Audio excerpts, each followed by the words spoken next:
appreciate Phil in everything that he's done in teaching me a lot of what I know now. And I definitely wouldn't have been here if it hadn't been for him.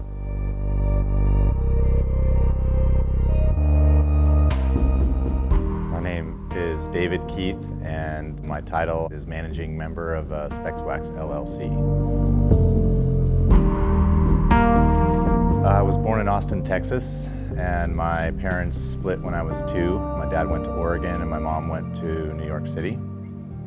My dad was an appraiser, and I spent most of my time in Oregon. We have a blended family. I'm the middle of 5 sisters, and I have one brother as well. My mom remarried to a lawyer in New York and was an opera singer for a while, and so I would split my time between Oregon and New York, traveling back and forth, so a bit of a traveling kid.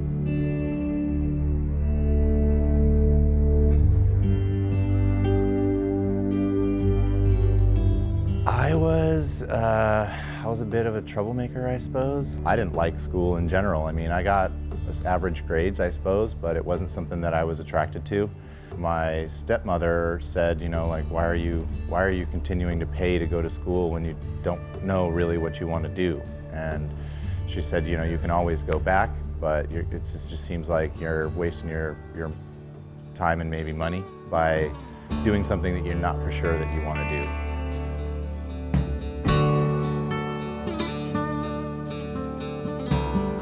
Which is confusing as an 18-year-old coming out of high school, like, what is it that I really want to do? And so for me, it was working odd jobs or, you know, being a server, a bartender, things like that. My mom basically said, you should get a job that gives you a paycheck every 2 weeks. At a certain point, I started putting job applications out, and I got a call from a guy in Sacramento who basically just had my name and my phone number and had said that he threw my application away and coffee had gotten on it, and that if I could bring a new application in when I came in to interview. And this was at Individualize, a small private optical shop in Sacramento. And you know, I basically told him, I'll clean your toilets with a toothbrush if you give me a job, and that's how I started in the optical industry. Someone approached me. And worked there for a year and a half, 2 years, until moving up to South Lake Tahoe.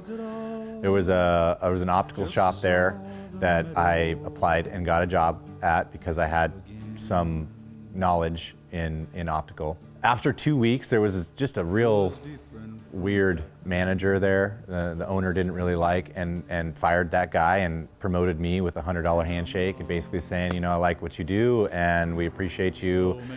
I'd like for you to get your license. So I ordered all the books and I studied, went to Oakland, and I took the exam, and it's a 50% fail rate, and I passed.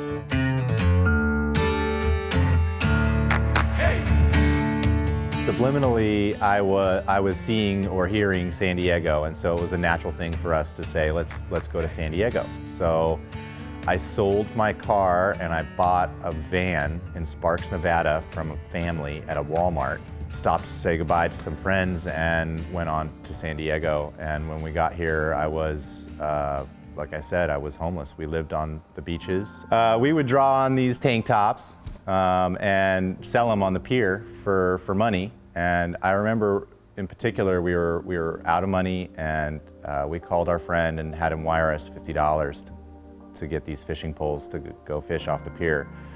And it was like no success of catching any fish. And all of a sudden, like, something fell on me, and we're on the pier. I thought my buddy spit on me, and I looked at him and I'm like, why would you do that? And he just started laughing. He's like, dude, look up. And there was a seagull that just pooped on my head. Like, and apparently that's supposed to be good luck. And it was. Right after that, I took over the fishing pole and I caught like 6 mackerels, and we ate like kings that night. And I was just like ecstatic, obviously, because we didn't have a lot at the time.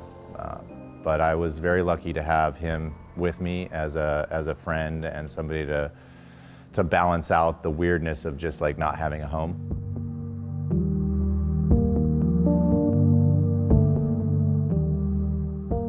Luckily though, I was at the time a licensed optician, so it was easy enough for me to find a job. I got a job working at Eyes on Fifth downtown, working for a gentleman named Phil Harris.